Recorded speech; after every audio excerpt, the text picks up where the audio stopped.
C'est un plaisir de vous retrouver. Soyez les bienvenus dans votre rendez-vous quotidien avec l'information dont voici le sommaire.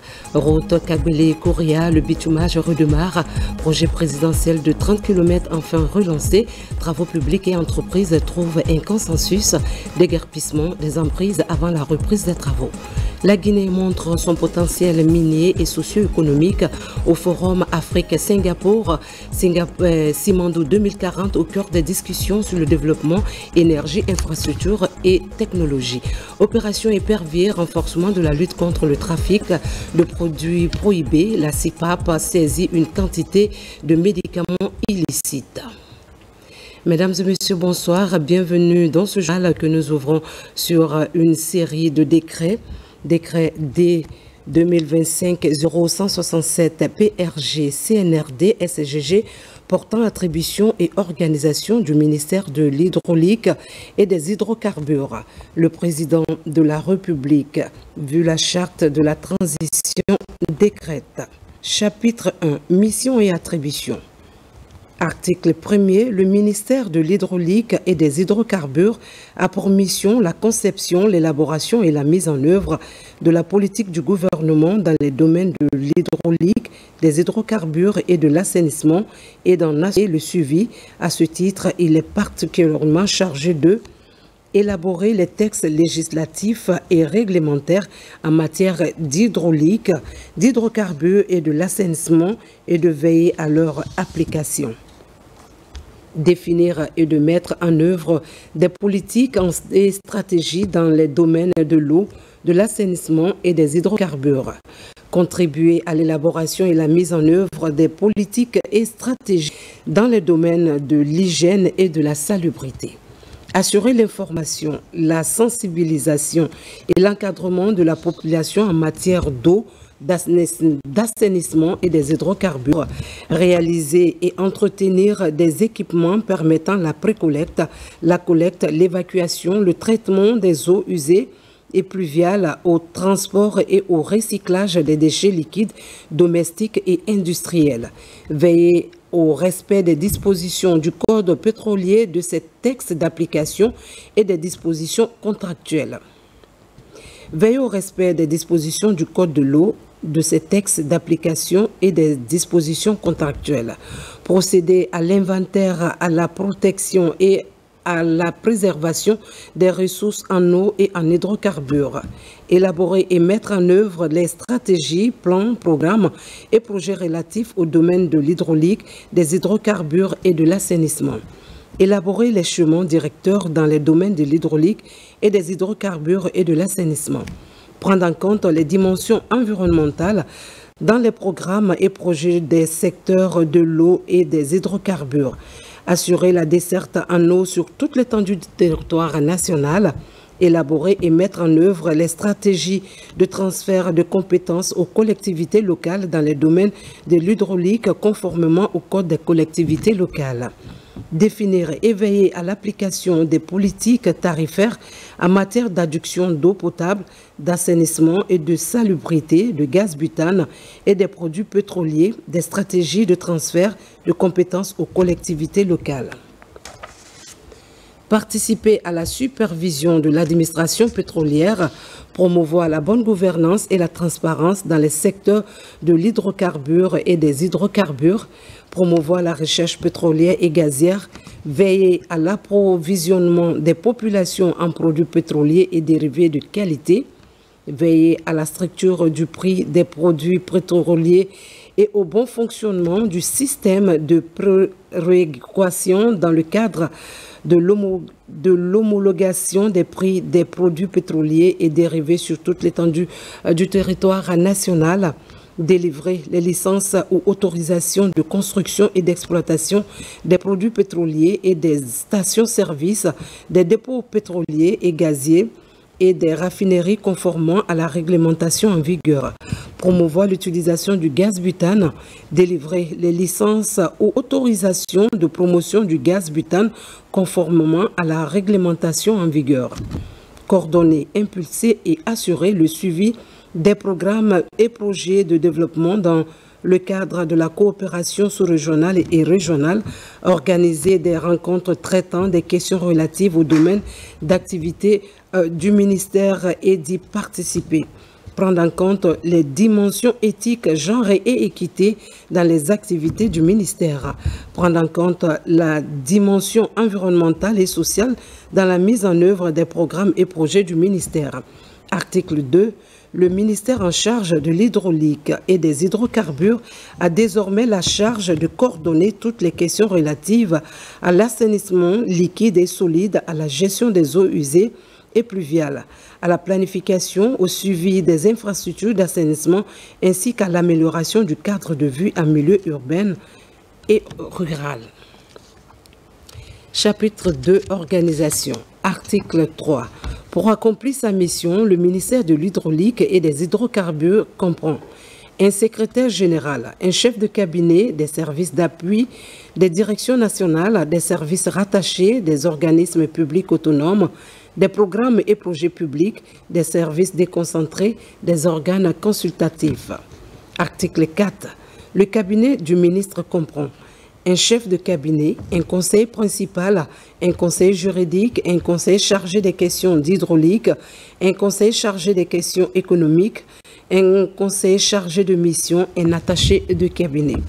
Article 5. Les services d'appui sont l'inspection générale, le bureau de stratégie et de développement, la cellule d'exécution des projets du programme Ciment du 2040, la division des ressources humaines, la division des affaires financières, un contrôleur financier, la personne responsable des marchés publics, le centre des ressources documentaires, le service de modernisation des systèmes d'information, le service de communication et des relations publiques, le service hygiène, santé et sécurité au travail, le service genre et équité, le service accueil et information, le secrétariat central. Article 6. La direction générale est la direction générale de l'assainissement. Article 7. Les directions nationales sont la direction nationale de l'hydraulique, la direction nationale des hydrocarbures. Article 8. Les services rattachés sont la cellule nationale de coordination de l'organisation pour la mise en valeur du fleuve Sénégal, OMVS, la cellule nationale de coordination de l'Organisation pour la mise en valeur du fleuve Gambie, OMVG, la structure focale de l'autorité du bassin du Niger, ABN, la structure focale du projet d'aménagement du massif du Fouta, la structure focale de l'Union du fleuve Mano. Article 9. Les organisations publiques autonomes sont le Service national d'aménagement des points d'eau, SNAP, le Fonds de l'hydraulique, l'Agence nationale d'assainissement et de salubrité publique, l'Agence de régulation des eaux, la Société des eaux de Guinée, le Fonds d'appui à la promotion du gaz butane, FAPGaz, la Société guinéenne des hydrocarbures. Article 10. Les programmes et projets publics sont ceux initiés dans les domaines spécifiques du ministère. Article 11. Les services déconcentrés sont ceux prévus par les décrets organisant les administrations régionales et préfectorales. Article 12. Les organes consultatifs sont la Commission nationale de l'eau, la Commission nationale de l'assainissement et de l'hygiène, le comité d'importation des produits pétroliers, le comité paritaire de la structure des prix des produits pétroliers, le conseil de discipline. Chapitre 3. Dispositions finales. Article 13. Des décrets fixent les statuts des organismes publics autonomes, le mode d'organisation et de fonctionnement de l'inspection générale, du bureau de stratégie et de développement, des programmes et projets publics de développement, ainsi que les attributions et l'organisation des services rattachés de niveau hiérarchique équivalent à celui d'une direction de l'administration centrale. Article 14. Des décrets fixent le mode d'organisation et de fonctionnement des organes consultatifs. Article 15. Des arrêtés du ministre en charge de l'hydraulique et des hydrocarbures fixent les attributions et l'organisation des directions nationales et équivalents ainsi que les attributions de l'organisation des services rattachés et services d'appui de niveau hiérarchique équivalent à celui d'une division ou d'une section de l'administration centrale. Article 16. Des arrêtés conjoints du ministre en charge de l'hydraulique et des hydrocarbures et du ministre en charge de la fonction publique fixent l'organisation et le fonctionnement des services déconcentrés. Article 17. Le présent décret qui abroge toute disposition antérieure contraire prend effet à compter de la date de sa signature et sera enregistré et publié au journal officiel de la République, Conakry, le 27 août 2025, signé général Mamadi Doumbouya. Décret D 2025-0168 PRG CNRD SGG portant attribution et organisation du ministère du Commerce. Le président de la République, vu la charte de transition, décrète article 1, mission et attribution. Article 1er. Le ministère du Commerce a pour mission la conception, l'élaboration et la mise en œuvre de la politique du gouvernement dans le domaine du commerce et d'en assurer le suivi. À ce titre, il est particulièrement chargé de élaborer les textes législatifs et réglementaires en matière de commerce et de veiller à leur application, élaborer et mettre en œuvre les stratégies, plans, programmes et projets relatifs à la promotion et au développement du commerce. Veiller au respect de l'application des règles en matière de concurrence, de prix, des poids et mesures, de contrôle de qualité et de sécurité alimentaire. Établir et développer des partenariats dans les domaines du commerce. Promouvoir l'entrepreneuriat, la créativité et l'innovation dans le domaine du commerce. Participer aux négociations relatives aux conventions, accords et protocoles dans tous les domaines d'activité économique. Participer à l'élaboration et à la mise en œuvre d'une réglementation en matière d'urbanisme commercial. Organiser des rencontres traitant des questions relatives au domaine d'activité du ministère et d'y participer. Prendre en compte les dimensions éthiques, genre et équité dans les activités du ministère. Prendre en compte la dimension environnementale et sociale dans la mise en œuvre des programmes et projets du ministère. Chapitre 2. Organisation. Article 2. Pour accomplir sa mission, le ministère du Commerce comprend un secrétaire général, un cabinet, des services d'appui, des directions nationales, des services rattachés, des organismes publics autonomes, des programmes et projets publics, des services déconcentrés, des organes consultatifs. Article 3. Le cabinet du ministre comprend un chef de cabinet, un conseiller principal, un conseiller juridique, un conseiller chargé des questions commerciales et de la qualité, un conseiller chargé des questions économiques, un conseiller chargé de mission et un attaché de cabinet. Article 4. Les services d'appui sont l'inspection générale, le bureau de stratégie et de développement, la cellule d'exécution des projets du programme Simandou 2040, la division des ressources humaines, la division des affaires financières, la personne responsable des marchés publics, le contrôleur financier, le centre des ressources documentaires, le service communication et relations publiques, le service de modernisation des systèmes d'information, le service hygiène, santé et sécurité au travail, le service genre et équité, le service accueil et information, le service hygiène, santé et sécurité, le secrétariat central. Article 5. Les directions nationales sont la Direction nationale du commerce intérieur et de la concurrence, la Direction nationale du commerce extérieur et de la compétitivité. Article 6. Le service rattaché est le service des déclarations descriptives des importations et des exportations. Article 7. Les organismes publics autonomes sont l'Agence guinéenne de promotion des exportations, l'Office national de contrôle de qualité. Les programmes et projets publics sont ceux initiés dans les domaines spécifiques du ministère. Article 9. Les services déconcentrés sont ceux prévus par le décret organisant les administrations régionales et préfectorales. Article 10. Les organes consultatifs sont la Chambre de commerce, d'industrie et d'artisanat de Guinée, le Comité national consultatif permanent de la concurrence et des prix, la Commission nationale de mise en œuvre de la zone de libre-échange continentale africaine, le Comité national de la sécurité sanitaire des aliments, le comité directeur du cadre intégré, renforcé et d'appui à la politique commerciale, le comité national du codex alimentarius, le comité national des indications géographiques, le conseil de discipline. Chapitre 3. Disposition finale. Article 11. Des décrets fixent les statuts des organismes publics autonomes, le mode d'organisation et de fonctionnement de l'inspection générale, du Bureau de stratégie et de développement, des programmes et projets publics de développement, ainsi que les attributions de l'organisation des services rattachés de niveau hiérarchique équivalent à celui d'une direction de l'administration centrale. Article 12. Des décrets fixent le mode d'organisation et de fonctionnement des organes consultatifs. Article 13.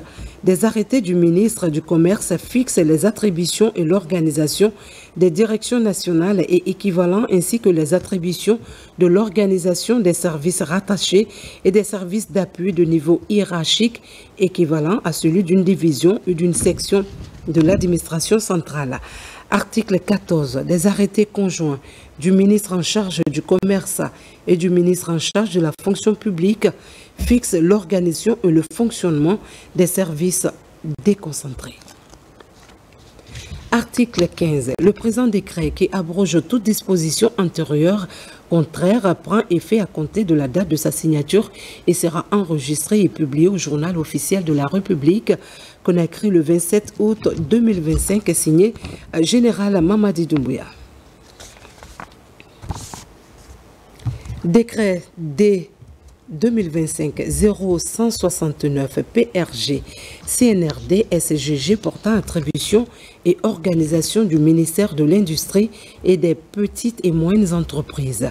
Le président de la République, vu la charte de transition, décrète article 1, mission et attribution. Chapitre 1, mission et attribution. Article 1er. Le ministère de l'Industrie et des petites et moyennes entreprises a pour mission la conception, l'élaboration et la mise en œuvre de la politique du gouvernement dans les domaines de l'industrie, des petites et moyennes entreprises et d'en assurer le suivi. À ce titre, il est particulièrement chargé de élaborer les textes législatifs et réglementaires en matière d'industrie, de petites et moyennes entreprises, de contenu local, d'investissement privé, de partenariat public-privé et de veiller à leur application. Élaborer et mettre en œuvre les stratégies, plans, programmes et projets relatifs à la promotion et au développement de l'industrie, des petites et moyennes entreprises, des investissements privés, des partenariats publics-privés et du contenu local.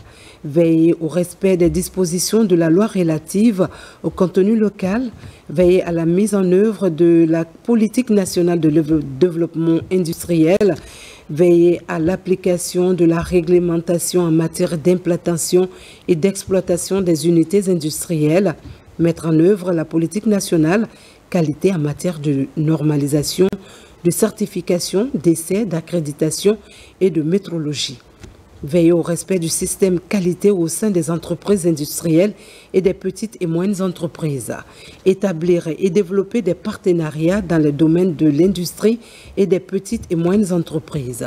Mettre en place des dispositifs d'accompagnement pour les petites et moyennes entreprises et industries.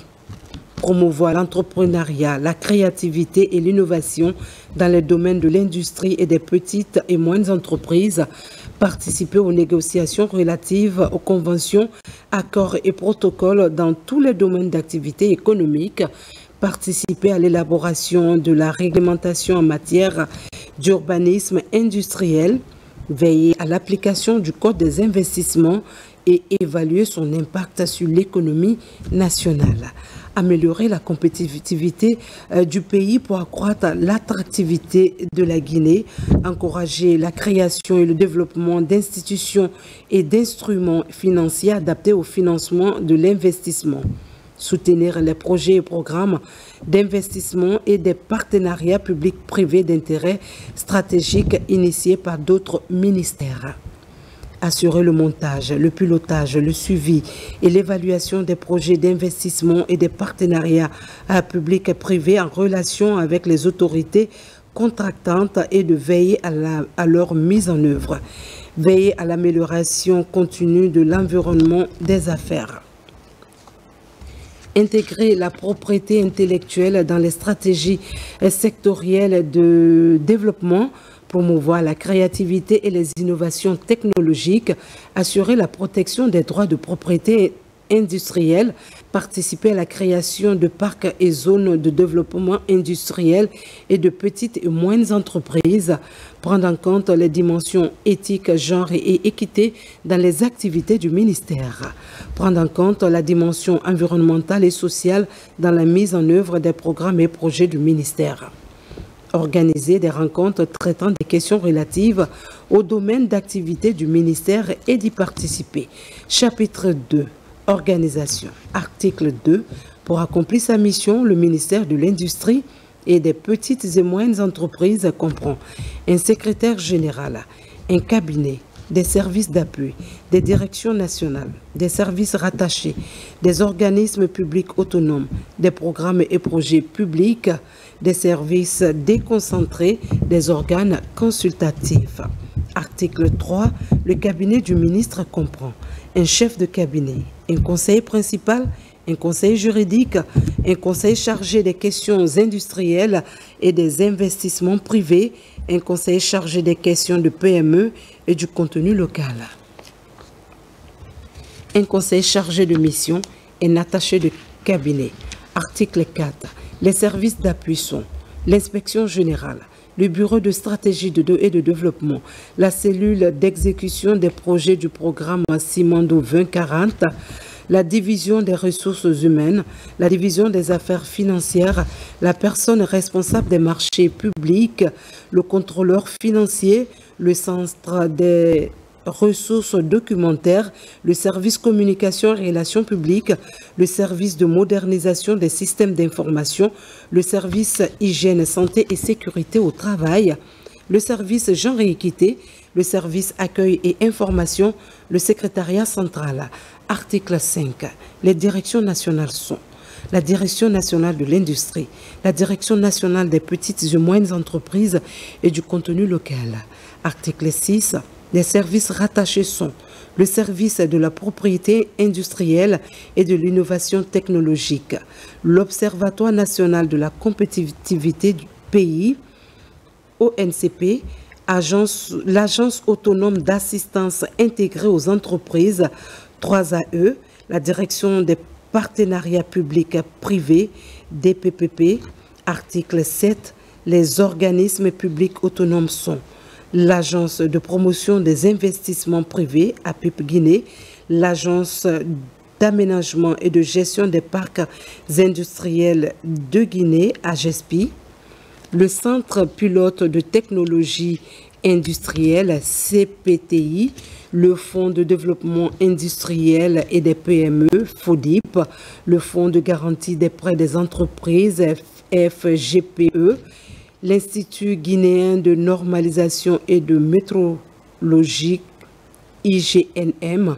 Article 8. Les programmes et projets publics sont ceux initiés dans les domaines spécifiques du ministère. Article 9.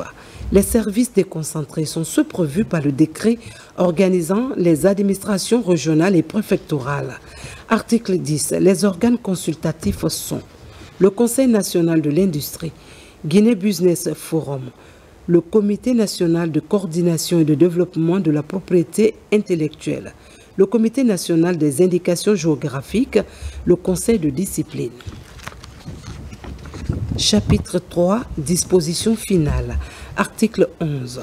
Des décrets fixent les statuts des organismes publics autonomes, le mode d'organisation et de fonctionnement de l'inspection générale du Bureau de stratégie et de développement, des programmes et projets publics de développement ainsi que les attributions de l'organisation des services rattachés de niveau hiérarchique équivalent à celui d'une direction de l'administration centrale. Article 12. Des décrets fixent le mode d'organisation et de fonctionnement des organes consultatifs. Article 13. Des arrêtés du ministre de l'Industrie et des petites et moyennes entreprises fixent les attributions et l'organisation des directions nationales et équivalents ainsi que les attributions de l'organisation des services rattachés et services d'appui de niveau hiérarchique équivalent à celui d'une division ou d'une section de l'administration centrale. Article 14.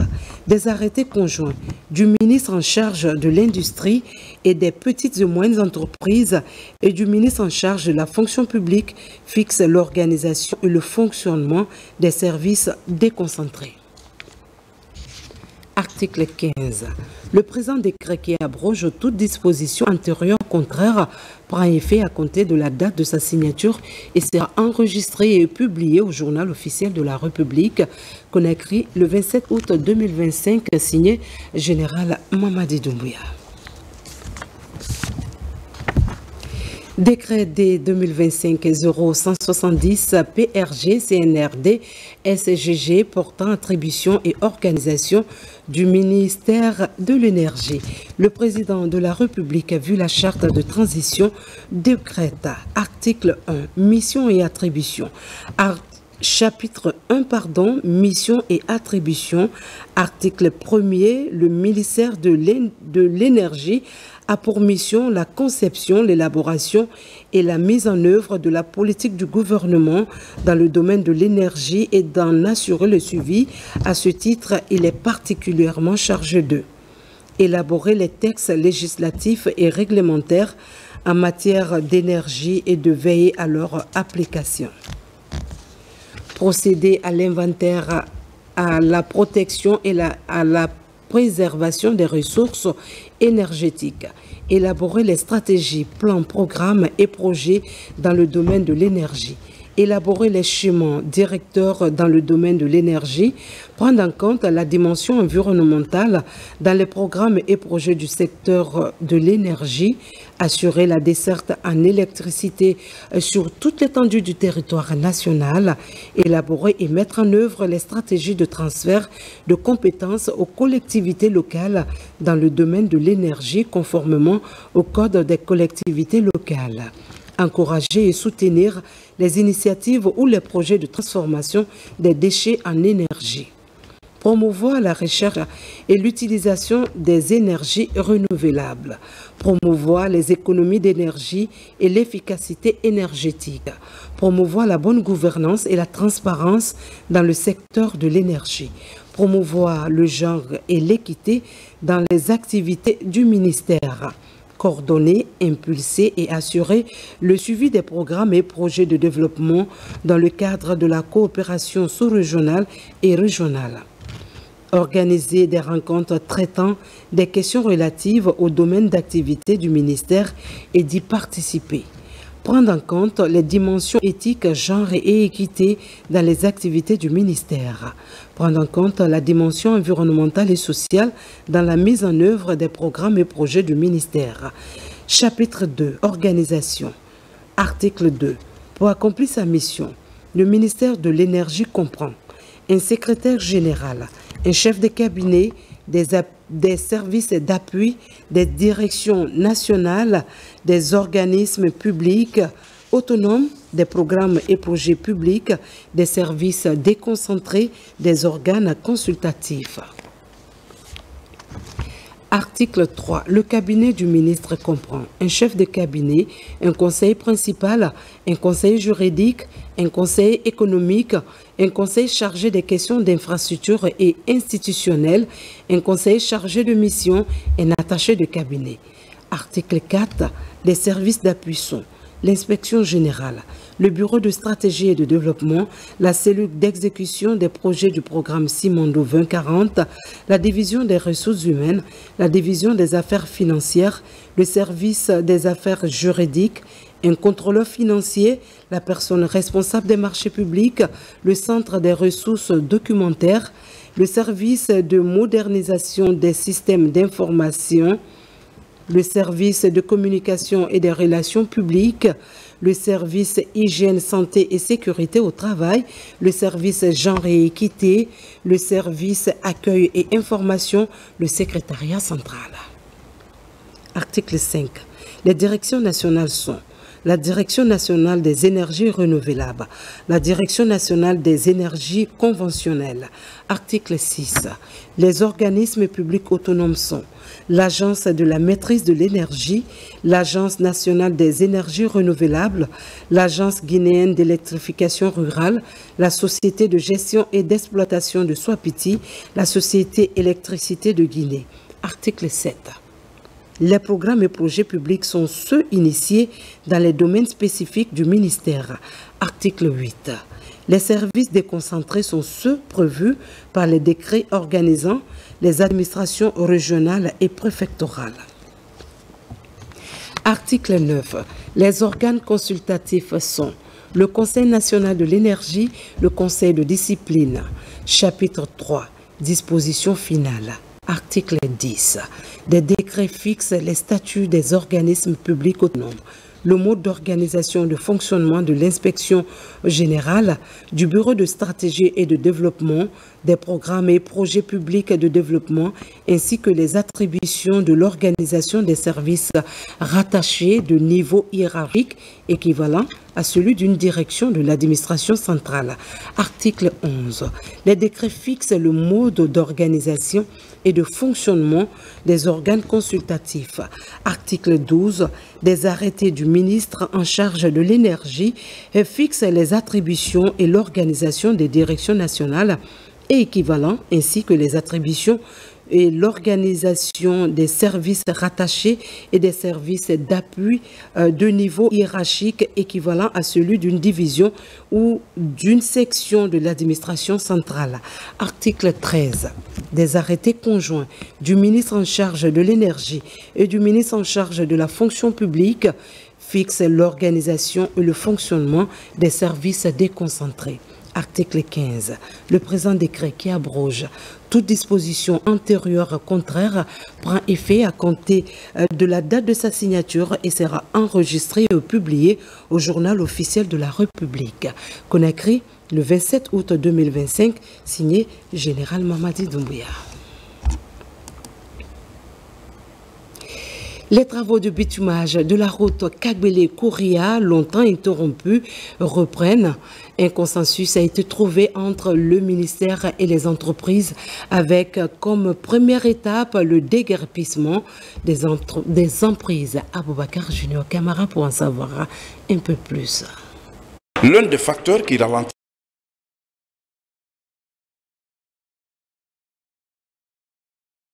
les travaux de construction de la route Kagbele-Kouria et l'occupation anarchique des emprises. Indemnisés, mais ses concitoyens continuaient d'occuper ces emprises. Pour accélérer donc la cadence des travaux, le ministre des Infrastructures et des Travaux publics se rend sur le terrain pour constater l'effectivité du déguerpissement. Aujourd'hui, nous sommes venus visiter le chantier parce que nous avons déjà discuté au bureau avec l'ensemble des entreprises qui ont des contrats sur ce tronçon-là. Et c'est un projet qui était complètement à l'arrêt.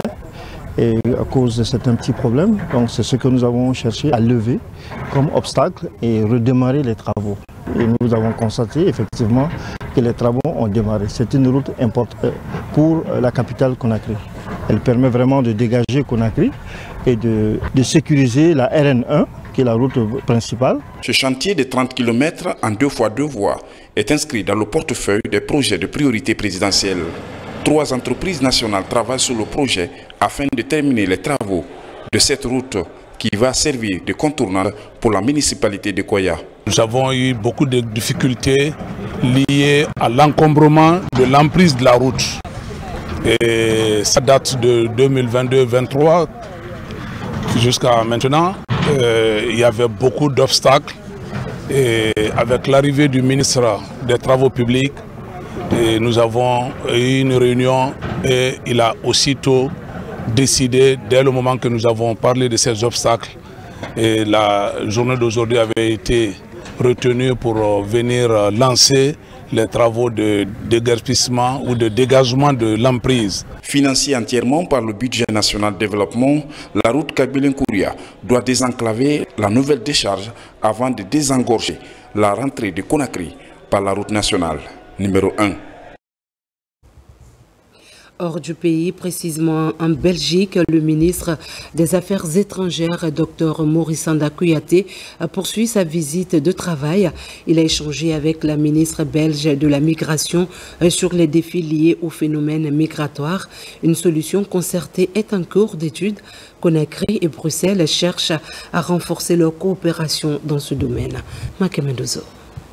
Entre le Royaume de Belgique et la République de Guinée, les relations sont au beau fixe. Cette visite officielle du chef de la diplomatie guinéenne à Bruxelles en est le parfait témoignage. Reçu par la ministre belge de la Migration et de l'Intégration sociale, Dr Maurice Sanda Kouyaté est venu détailler les propositions de Conakry sur la question migratoire, un sujet qui occupe une place centrale côté belge. On a parlé de la coopération entre nos deux pays, les défis que les deux pays fassent. Et j'en suis sûre qu'avec une bonne coopération, qu'on va arriver à avoir des résultats pour la Guinée et pour la Belgique.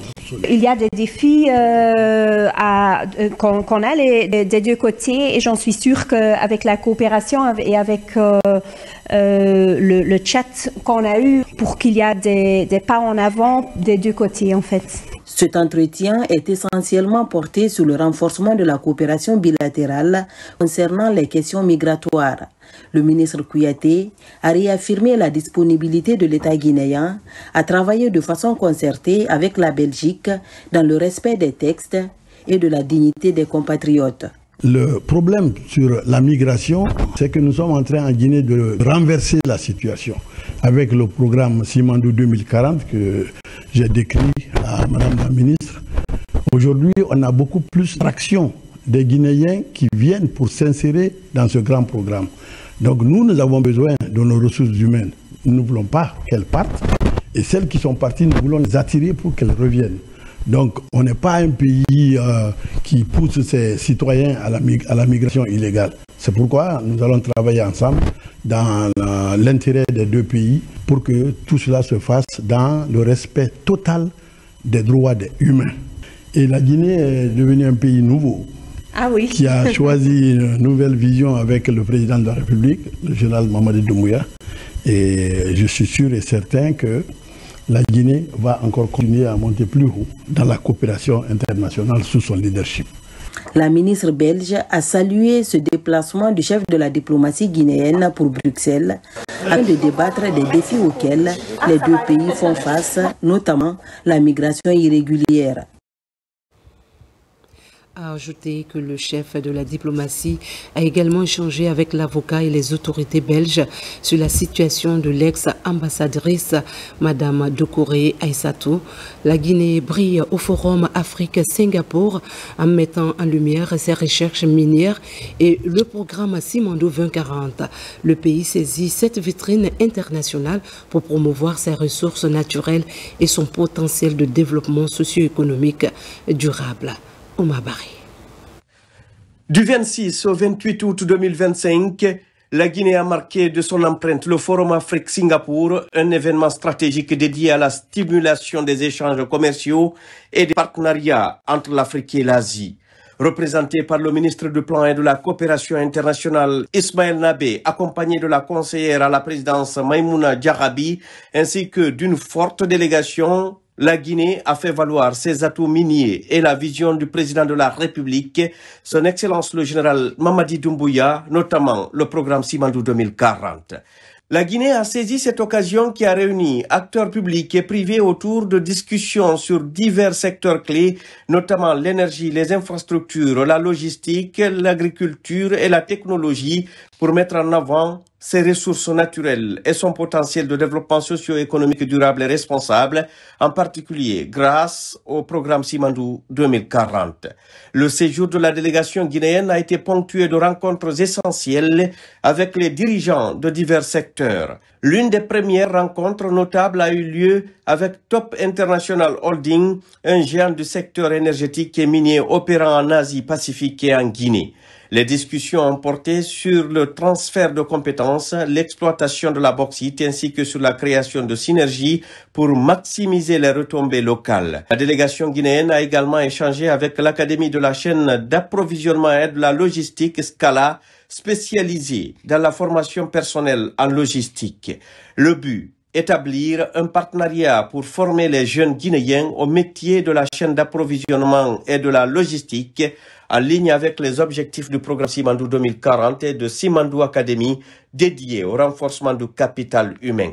Au centre des discussions, le programme Simandou 2040 a été présenté comme la clé du futur socio-économique de la Guinée. Le ministre Ismaël Nabé, en tant que panéliste, a souligné que cette initiative s'inscrit dans une vision de croissance inclusive basée sur une industrialisation verte, une amélioration des infrastructures et une valorisation des ressources humaines locales. Les efforts de la Guinée ont également attiré l'attention de Temasek Holdings, le fonds souverain singapourien. Des discussions ont été menées pour explorer un partenariat stratégique dans le cadre de la création d'un fonds souverain guinéen, permettant ainsi de mieux financer et gérer les projets structurants liés à Simandou 2040. Lors de la table ronde de la Guinée placée sous le thème Simandou 2040, industrialisation verte, investissement et croissance inclusive, le ministre Ismaël Nabé a présenté les 5 piliers de ce programme hautement stratégique. L'honneur a été donné à la Guinée pour que nous participions aux différents panels thématiques pour parler du programme de développement socio-économique durable responsable Simandou 2040. C'était une belle occasion aussi de reconnecter avec des amis, avec des entreprises. Nous avons visité l'académie de logistique. Vous savez, Singapour, c'est la plaque tournante de logistique un peu partout dans le monde. Nous avons discuté avec cette académie qui est prête à se mettre en contact très rapidement et faire un accord de partenariat pour permettre aux jeunes Guinéens pour venir apprendre et se retourner en Guinée. Au-delà de cela, nous avons aussi eu l'honneur d'être reçus par mon homologue, mon ami, le ministre de l'Industrie, mais aussi qui s'occupe du développement aujourd'hui de Singapour.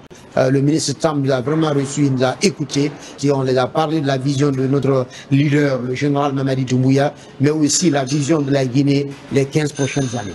Nous avons aussi organisé un dîner pour parler avec les investisseurs singapouriens, les investisseurs asiatiques, pour parler de Simandou 2040, mais aussi de parler du projet Simandou. Singapore has a lot to offer in terms of the designing and the planning of even the Simandou site as well. Singapour est très connu surtout dans l'élaboration des politiques et c'est à travers surtout la planification.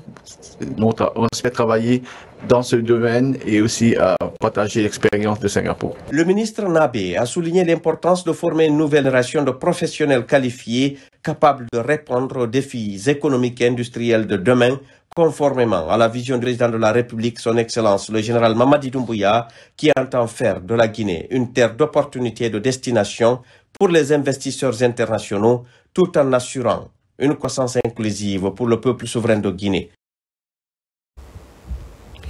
Dans l'actualité également, la Guinée se prépare à accueillir le Transform Africa Summit en novembre à Conakry, événement qui remplace la semaine numérique. En amont de cet événement, la ministre des Postes et Télécommunications a réuni Smart Africa et les acteurs concernés pour finaliser les préparatifs. Une dizaine de chefs d'État et plus de 3000 participants sont attendus autour du numérique. Kadiatou Suleiman Keita. Depuis 2020, la Guinée rêve d'organiser le Transform Africa Summit, le plus grand rendez-vous continental tenu par Smart Africa. Aujourd'hui, grâce à la vision du président général Mamadi Doumbouya, ce rêve devient réalité. Nous avons pu avoir la confiance de nos partenaires et de pouvoir faire de cette semaine du numérique un Transform Africa. Et grâce à l'égide du chef de l'État, la conduite gouvernementale de Monsieur le Premier ministre Baroui, nous sommes enfin arrivés à recevoir le continent au mois de novembre prochain. Tous les partenaires sont autour de la table et aujourd'hui nous avons reçu une délégation du Smart Africa qui est venue voir le niveau de préparation de la Guinée et comment vraiment aligner les efforts pour que cela soit un événement historique pour le continent. L'objectif pour nous aujourd'hui, c'est de discuter avec le gouvernement, avec les différentes agences, pour voir comment on peut ensemble préparer cet événement et réussir la préparation de cet événement et son exécution ici à Conakry. Le Transform Africa Summit, qui remplace la semaine numérique, constitue une opportunité exceptionnelle pour le ministère de la Culture. Il permettra de mettre en valeur le savoir-faire et la créativité guinéenne auprès d'un public continental et international. Tout ce que nous faisons aujourd'hui, c'est pour vendre un peu notre patrimoine culturel, aussi bien matériel qu'immatériel. Avec une vitrine comme celle-là, Smart Africa, avec une dizaine de chefs d'État au minimum qui viendraient chez nous vendre la culture guinéenne, notre musique locale, l'alimentation guinéenne, l'accoutrement avec l'artisanat, je pense que nous avons un excellent rôle à jouer. À travers ce sommet qui se tiendra en novembre à Conakry, les autorités guinéennes ambitionnent de faire de la Guinée une destination de choix et un acteur majeur du numérique sur le continent. Dans un autre registre, à Tombolia, les autorités locales lancent la restauration des forêts classées. À Antag, plusieurs plans sont mis en terre pour protéger les près de 8 hectares de couvert végétal. Les gardes forestiers reçoivent des consignes strictes pour surveiller et prévenir toute agression humaine. Mohamed Lamine Camara, reportage. La forêt classée d'Anta s'étend sur une superficie estimée à près de 8 hectares. À ce jour, ce patrimoine forestier subit une agression massive due à une déforestation effrénée. Cette destruction entraînée par des pratiques comme l'exploitation forestière et les feux de brousse. Face à cette situation, des actions citoyennes sont initiées par les autorités locales de Tombolia pour restaurer le couvert végétal de cette forêt classée. Ici, plusieurs plans sont mis à terre. Les conseillers communaux de Tombolia à l'unisson ont décidé derrière le premier responsable que nous sommes pour que cette campagne que nous débutons aujourd'hui en termes de reboisement puisse se poursuivre jusqu'à ce que toutes nos forêts sur cette bande soient restaurées. Il faut que par la densité de les ressources forestières, cet indicateur qui désigne le territoire pour l'exprimer en hectares ne soit pas un vain mot. Cette dynamique de reboisement des forêts classées de Tombolia consiste à préserver la densité forestière de cette municipalité. Pour ce faire, les gardes forestiers sont à nouveau mis à contribution pour sauvegarder une des forêts urbaines de Conakry. Le constat a été amer que l'année dernière, à l'occasion des 100 jours, les plans qu'on a mis en terre ne soient plus là. Il n'y a vraiment pas de raison qui justifie cela. Alors on a dit aux cantonniers que c'est désormais des mesures qui seront à côté de suivi effectif des plans que nous avons mis en terre cette fois-ci. Dans les prochains jours, cette campagne de reboisement va s'étendre sur les autres forêts que regorge la commune de Tombolia, notamment la forêt de Dabompa. Dans le même panorama, à Kankan, 2000 plants d'espèces diverses sont plantés pour revitaliser la vie végétale de la ville. Ce geste d'un fils du terroir vient soutenir les efforts de la mairie dans sa politique de reboisement. Le plan de riposte vise à restaurer le couvert végétal dans les 57 quartiers de Nabaya et à intensifier la lutte contre le réchauffement climatique. Djamokaba. Le projet de revégétalisation de la commune urbaine de Kankan devient de plus en plus une réalité. Pour appuyer les efforts de la municipalité, la diaspora guinéenne affiche ses intentions en Abaya. Elle apporte sa contribution en remettant 2000 plants d'espèces différentes pour améliorer le cadre de vie. Un geste d'un fils du terroir résidant en Allemagne engagé à réanimer la vie végétale de Kankan-Abaya. L'initiative s'inscrit dans le cadre de la lutte contre la déforestation et le changement climatique, dans l'espoir de contribuer à un environnement plus sain et durable de notre région. Ce que M. Kaba a fait, nous demandons à tout le monde à faire comme lui, à prendre l'exemple sur lui pour l'amour qu'il a pour son pays. Le plan de riposte contre le changement climatique implique le curage des caniveaux. Météo et Timbo, deux quartiers inondables, choisis pour s'attaquer au problème d'insalubrité publique pendant cette période hivernale. Nous allons procéder à la sensibilisation pour que la population essaye d'adhérer à cette initiative, à ne pas jeter des ordures dans les caniveaux, à ne pas salir les caniveaux. Nettoyer, c'est bon, mais à ne pas salir, c'est encore plus meilleur. Nous demandons à tout le monde d'observer la propriété, de ne pas mettre les ordures dans les caniveaux que nous sommes en train de curer. Sinon, les conséquences, c'est tout le monde qui va en subir à travers la maladie et en plus de cela, les inondations. Par ce nouvel engagement, l'objectif est de stimuler le développement local pour relever le défi de l'assainissement et de la lutte contre les caprices du climat. Et puis, le ministre de l'Information et de la Communication a animé une session de vulgarisation du projet de nouvelle constitution à l'Office guinéen de publicité. Fanassouma a également salué les efforts du personnel et de la direction dans le redressement de la structure. Plus de détails avec Tcherno Ousmane Diallo. En première ligne dans la vulgarisation du projet de nouvelle constitution à travers les médias et autres supports de communication, le ministère de l'Information et de la Communication s'assure que toutes les directions sont impliquées dans le processus. À l'Office guinéen de publicité, le ministre remet officiellement le projet de nouvelle constitution dont les principales innovations et enjeux sont expliqués par le conseiller juridique.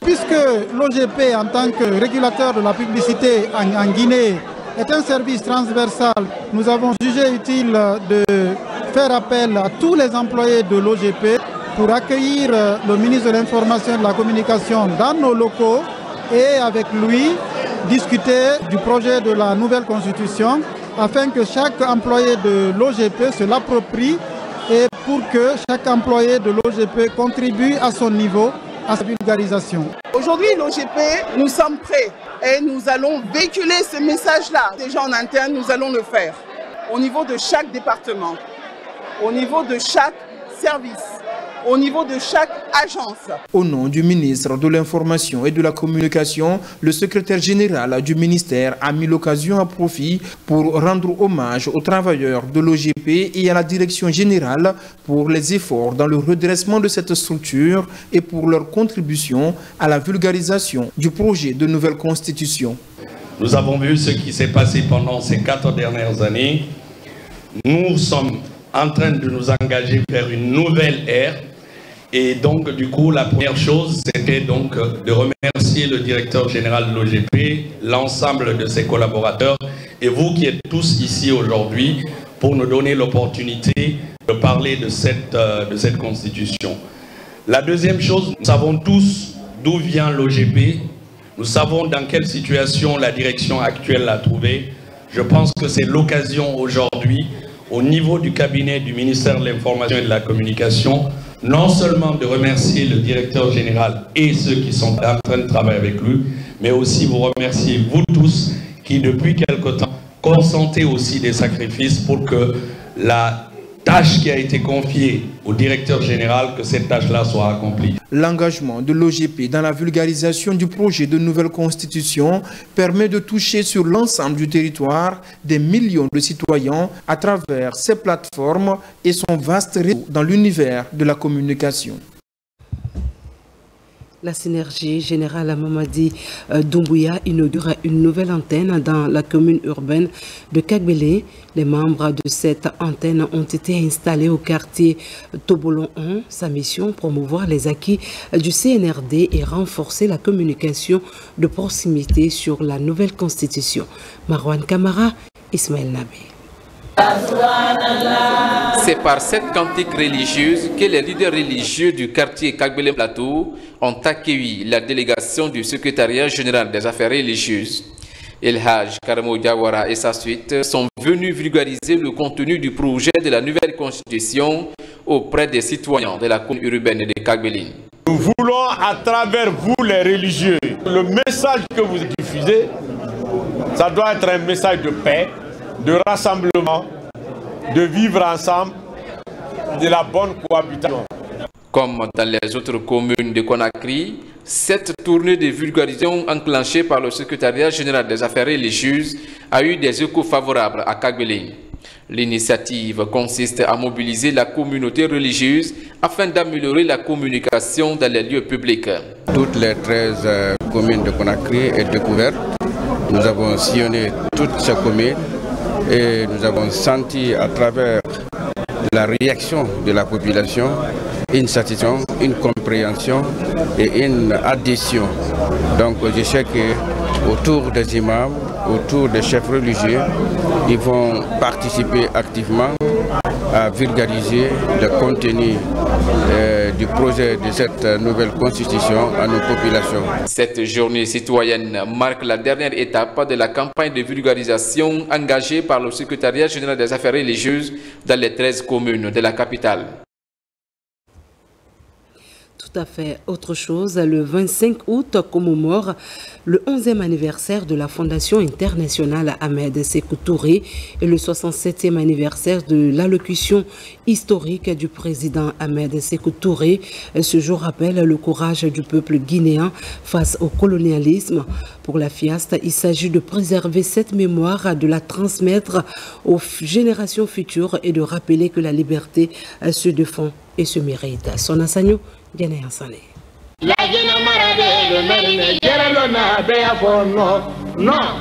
Le 25 août, une date symbolique pour la Guinée. Il y a 67 ans, elle marquait un tournant vers l'indépendance. C'est dans l'enceinte des cases de Bellevue que la Fondation internationale Ahmed Sékou Touré pour la paix a célébré dans le recueillement et la fierté son 11e anniversaire et la 67e année de l'allocution historique du président Ahmed Sékou Touré. Ce jour-là, il prononce un discours qui marquera jamais l'histoire africaine. Nous avons quant à nous un premier et indispensable besoin, celui de notre dignité. Or, il n'y a pas de dignité sans liberté, car tout assujettissement, toute contrainte imposée et subie dégrade celui sur qui elle pèse, lui retire une part de sa qualité d'homme et en fait arbitrairement un être inférieur. On a fait remuer en fait le cœur de la nouvelle génération pour leur faire apprendre l'héritage que nos ancêtres nous ont laissé, de ne jamais oublier à leurs œuvres. En ce jour de reconnaissance, la FIAST a réaffirmé son engagement à défendre la mémoire du président Ahmed Sékou Touré et à promouvoir ses idéaux, paix, dignité et souveraineté. Cette lutte ayant pris ses racines dans le syndicalisme, regroupa inexorablement des forces ouvrières, talon d'Achille d'une organisation mouvementée qui débouche sur la formation de notre parti politique, le PDG RDA, section guinéenne du RDA.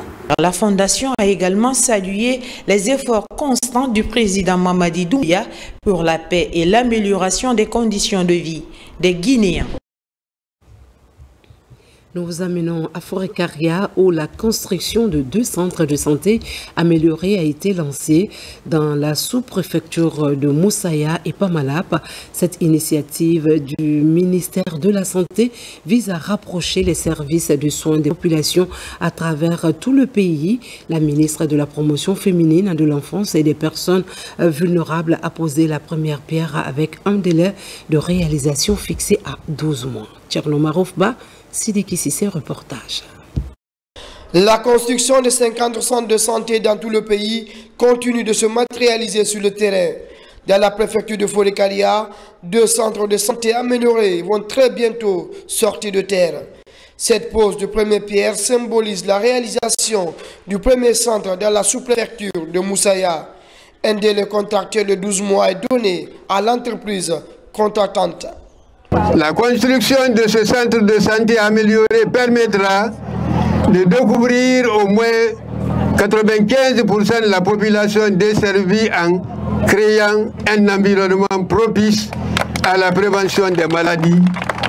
Notre responsabilité quant à la qualité des prestations, au respect des engagements contractuels, à la sécurité des opérations, à la conformité des ouvrages aux services livrés. Notre mobilisation des moyens humains, matériels, financiers nécessaires pour garantir la bonne exécution du projet dans le respect des exigences du maître ouvrage. Le second édifice va être construit dans cette localité frontalière de Pamelap. La construction de ces infrastructures sanitaires vise à décentraliser l'offre de soins dans cette préfecture. Le président de la République, il n'aime pas les postes de première pierre. Tout simplement parce qu'en général, les entreprises qui sont recrutées ne respectent pas les délais. On pose la première pierre pour normalement un délai de 12 mois. On se retrouve à 3 ans, 36 mois, jusqu'à 48 mois sans que l'infrastructure ne sorte de terre. C'est pourquoi à un moment, il a dit qu'il ne posait plus de pierre tant qu'on n'est pas sûr du respect des délais. Le ministre de la Santé, il y tient. Il faut vraiment inaugurer ces centres l'année prochaine. La construction de ces centres de santé améliorés vient ainsi renforcer le système de santé dans les zones les plus éloignées de la capitale, Conakry.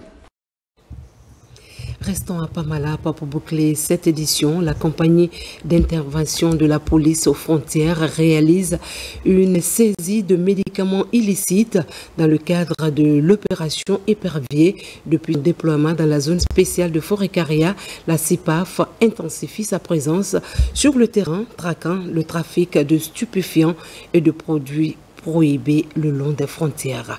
Colonel Morikaba. C'est suite à une alerte donnée par un citoyen de Pamelap que le commissariat spécial aux frontières, en collaboration avec la CIPAF, a mené une opération dans le secteur Bouraya. Lors de cette intervention, un important stock de produits pharmaceutiques illicites a été découvert.